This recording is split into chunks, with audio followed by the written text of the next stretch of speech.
Do you want to learn about God's kingdom mission across the globe? Is your ultimate goal as a follower of Jesus to lead others to Him, but you aren't sure how to do that? Then I'm so glad you're joining us today. I'm your host, Allison Henry, and welcome to the Follow Me podcast. We hope to share what God is doing through missionaries and ministries throughout the world, and give discipleship and evangelism tips so you can follow Christ and His command to spread the gospel. Welcome. Today we have Gabrielle Newton with us, and I'm so excited to have her. She is a missionary that we support here at Porterfield. She works with Cru. So, Gabrielle, I just want to give you the floor to introduce yourself and tell us about you. Yeah, thank you. I'm so excited to be here. My name is Gabrielle Newton, and I am on staff with Cru at Ohio University and Southeast Ohio. So that includes schools like Marietta, Ohio University Lancaster, Ohio University Zanesville, Rio Grande. So schools in Southeast Ohio. And yeah, I've been on staff since 2019, which is kind of crazy to believe now. And I'm married to Jake Newton, who is also on staff with Cru in Southeast Ohio. Yeah, awesome. Jake couldn't be with us here today, but we'll hopefully have him in for another episode. I know that he's probably has a lot to share with us as well. But so how did the Lord kind of call you into ministry and even to be a missionary with Cru? Yeah. Honestly, the fact that I live in Athens and am on staff with Cru is the Lord. Because I did not really see missions or ministry as like a part of what I was going to do after college at all. So I'm from Columbus, Ohio, and went to school in Indiana and was actually not involved with Cru or Campus Crusade for Christ at all in college. I knew what Cru was, but wasn't involved until my senior year of college. I had a friend that invited me to what's called Winter Conference, and it's in Indianapolis, and it's this huge Cru event where there's like thousands of college students there over New Year's, and it's a really sweet time to kind of worship in the new year, but also have the chance to kind of learn how to share your faith and go out into Indianapolis and do that. Oh, cool. Yeah. And so when my friend invited me to come to this, I was like, oh no, that'll be so weird. I'm not involved with Cru. They're going to know. And she's like, no, it's like thousands of college students. Like, you should come. And I'm like, okay, I'll go. And so that was like my first taste of Cru, but then also really my first taste of what it looked like to go and share your faith. I grew up in a Christian home. I remember accepting Christ when I was 6 years old from Sunday school, actually, but had never actively been trained on how to share my faith or even gone out and shared my faith. So it was like a totally new concept. So that Winter Conference was really kind of what I think ignited almost like a curiosity for me and okay, what does ministry look like? And is this something that I could do for my life? But definitely was not ready to jump onto that train yet. But also something else that happened that was significant was I met Jake at Winter Conference.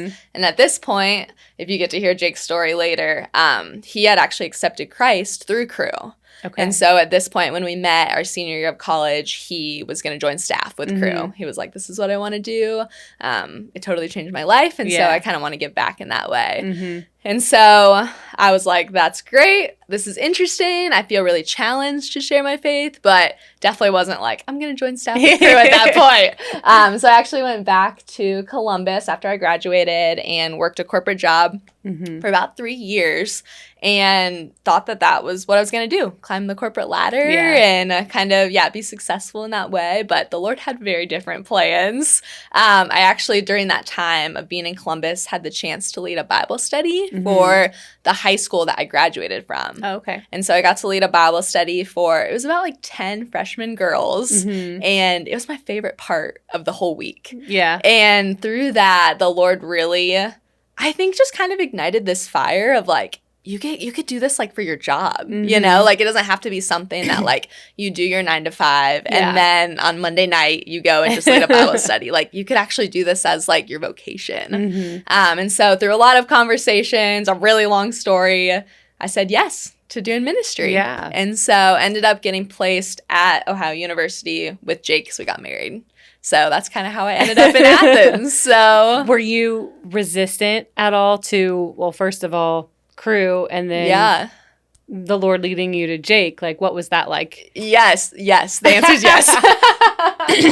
Yeah, so when I met Jake at winter conference, like I mentioned, over that New Year's of my senior year of college, and kind of felt like the tug of the Lord, I think, working, but I didn't like fully realize what was happening. Yeah, I was really resistant. Jake and I actually dated, this is a funny story, for about like 6 months, but then broke up at graduation because he was feeling so called to do ministry, and I was like, I don't think that's my life. Like, I think almost out of fear was like, I don't think I can do that. Like, that feels really intimidating. I want to go into corporate. Like, this is my plan, right? And so I was pretty resistant to it it was about a year that I led that high school Bible study. And I had some older women in my life that were like really mentoring me of like, are you following what you want to do with your life? Or are you kind of like, can you be open-handed to what the Lord might have you do? Yeah. And so, kind of through a lot of conversations and prayer was like, okay, I don't know what ministry could look like, but like I'm open to it. And then eventually Jake and I crossed paths again, and here we are. We're now married and have a kid. So. I feel like that's so many people's story, though. Yeah. They have this idea of almost the American dream type for of thing in their mind. And so they're going through school and they have this picture of what they want to achieve, what job they want. Yes. And then the Lord comes in and it's like, hey, I'm still here. Yeah. Don't forget about me. And then kind of flips the script for people. That's absolutely what happened. Yeah. Yeah. And I feel like that's a challenge a lot of times when people are leaving college, especially. Or when they get that kind of encounter or the reminder that God is there, nudging on them, and then they're like, I don't know what to do. Oh, yeah. So. It's scary. I think for me, it was a lot of fear. I was like, I don't know if I'm like going to be good at this. Yeah. I don't know like what it entails. Like there were just so many like what ifs. Yeah. It felt scary. But it was like also at the same time, I had so much peace knowing like this is where the Lord's like taking me. Just like, how am I going to get there? Yeah.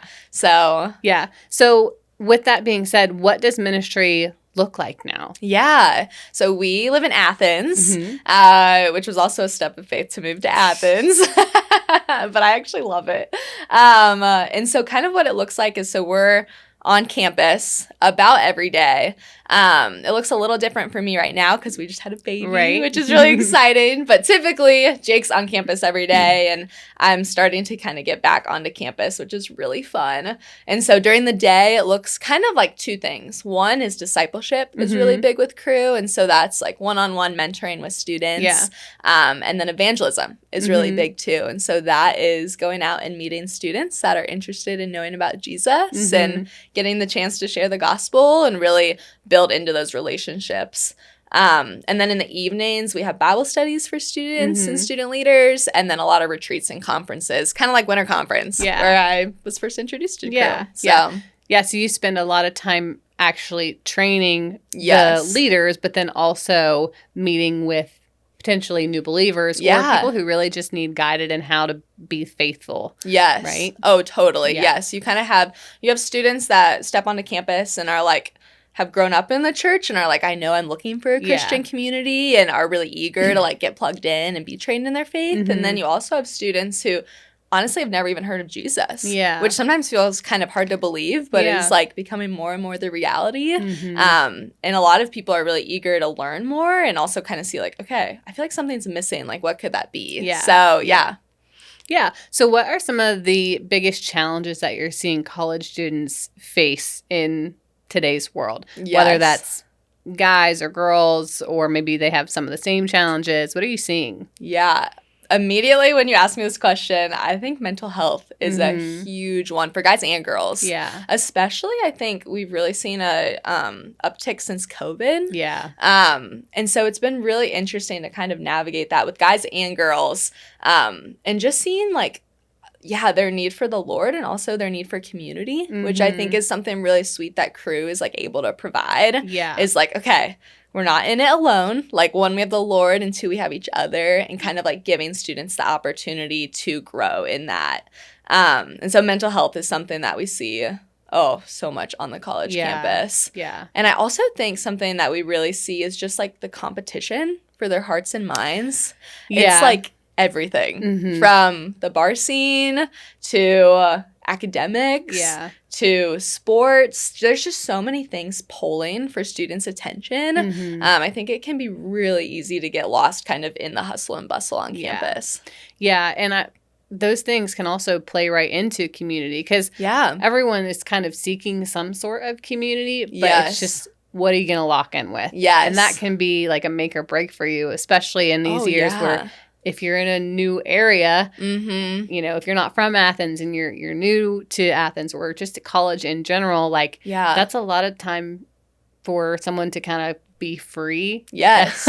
Quote unquote free. But then they enter into a lot of enslavement when they get lost in those temptations and those sins. So that the fact that you can bring in different community and a Christian community is amazing. Yes. I actually remember, you're going to think I'm terrible for this. I remember when I was a student at Ohio State, I remember I was walking across the Oval or outside the Union and a girl like caught my attention. We started talking and she was with crew. Okay. And I like ghosted her, I'm pretty sure, because just in that phase of life, I was like so busy. Well, I just had other things capturing my attention, capturing my mind. Yes. And I'm like, where would I be if I wouldn't have done that? Like, how would my life have been different? I think about that a lot, and I'm like, well, it's a good thing that I still ended up here because, you know, I love that. It really could have made a huge difference. But, you know,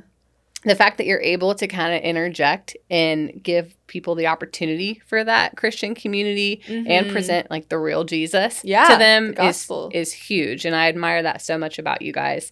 So how are you guys stepping into those challenges then? Yeah. Oh, man. That's a good question. I think with the help of the Lord and the Holy Spirit, I'm really thankful we have a staff team at OU. There's about 13 of us on staff at Ohio University who get to minister to Ohio University and the other schools around in Southeast Ohio. And I'm really thankful that we're not doing it alone. Yeah. So we almost get to like link arms with the people that we're working with and student leaders, which is really fun, and kind of run after it together. Yeah. And so, it kind of looks like a variety of ways that we're kind of stepping into those challenges. But I think first, seeking the Lord, and two, just being faithful to what he's called us to do on campus. So kind of looks different every day. Yeah. Has it been challenging as a new mom to stay in ministry? That's another question, because we're trying to give lots of perspective to a variety of listeners. Yeah. So, like, what do you think about that? Being a mom, but then also being involved in ministry, like, what's the balance? Oh, my word. That is such a good question. It's so hard. Yeah. So for context, Brooks is going to be a year in August. So, if you had asked me this question last August when he was a newborn, I'd be like, I'm not doing ministry at all. Yeah. Like, I'm not even surviving. Because it's just really different. Like, you understand, like, having kids. Like, I think, honestly, part of my ministry is being a mom and, like, discipling Brooks, even though it doesn't look the same as it would with a college student. But it's been honestly one of the things I'm really thankful for with Crew is the flexibility that it provides. And so while I do get to be home with him, I also get to be on campus. And what's really fun is students will actually come to our house. Yeah. And it's kind of a fun way for them to get a glimpse into, okay, this is like kind of what a Christian home and like family and marriage looks like. But at the same time, they get to be discipled, learn how to share their faith. Yeah. And so it's honestly like, I think something I've come to appreciate even more about Crew recently is like, wow, I kind of get to do both. Yeah. Ministry and be a mom. And they really do bleed into one another. Yeah. But I have not figured it out at all. It's honestly really hard, I think, with time. Trying to figure out like, okay, when am I on campus? And you're kind of thinking, oh, but Brooks and kids are at home. But then when you're at home, you're like, oh, but I want to be on campus to have ministry. And so, I'm really excited, though, about this fall once kids come back or students come back to campus, because it'll be my first full year back on campus since having Brooks. Yeah. Because I stepped in after maternity leave last fall. And so I'm really excited to be back for like the fall when like energy's high and students are returning. Yeah. So stay tuned. That'll be exciting though. Yeah. And like I'm glad that Cru gives you the flexibility to kind of figure it out. And the fact that students can come in and see you guys like live out a Christian marriage. And because people in college, they are seeking relationships. Yes. And so for them to be able to see a good example, like that's really important. And like as a mom or just parents in general, you do have a ministry to your kids. Yes. So totally. Goes both ways. Yes. Yes. And I'm experiencing that for sure. Yeah. Okay. Well, if anyone wants to come alongside you in ministry, what is the best way for them to do that if they want to support you? Oh, wow. Okay, that's a good question. Well, I always welcome anyone to join me on campus if they would ever want to. We've actually had individuals that have come and like join me when I meet women for discipleship, which is always really fun. That's great. And then also like when we in discipleship, we'll actually teach students how to share their faith and then go out sharing. We always welcome people to join us too if they want. And then also just like in prayer, truly that feels like honestly like something that's so easy to forget, but that's so important. Like truly mean it when we say like prayer is honestly what helps us get through. Yeah. And we will put a link to your Cru page within the notes for the episode, and that way if people want to come alongside you in prayer or get newsletters or maybe partner financially, then they'll be able to do that. So with Cru, every person on staff is 100% support based. And so we like raise all of our money for our salaries, which is honestly amazing because it allows Cru to have as many employees as they can, because you are funded by individuals and churches that want to partner with you, which is the biggest blessing and has totally changed my perspective on finances. So really appreciate that. Well, we will have you again next episode. And so next time we are going to be talking about a story that you have in mind that you want to share with us for just kind of gives it a picture of how God has challenged you or a time when he's really spoken to you in your life, something along those lines. And then, of course, we're always going to ask you about what advice, what tips you have for or encouragements for discipleship and evangelism. So thanks for coming on today, and we will look forward to next time. Thank you. Thank you, listeners, for joining us. If you have enjoyed our show and want to hear more, please subscribe wherever you're listening. We long for people of all nations to be reached with the gospel, because John 3:17 says, God did not send his Son into the world to condemn the world, but in order that the world might be saved through him. And we are called to help in that process. We are in the ministry of reconciliation. If God lays it upon your heart, please share our podcast so that people can be inspired and equipped to make disciples and follow Christ as he commands. Until next time, we pray God empowers you as you seek to follow him.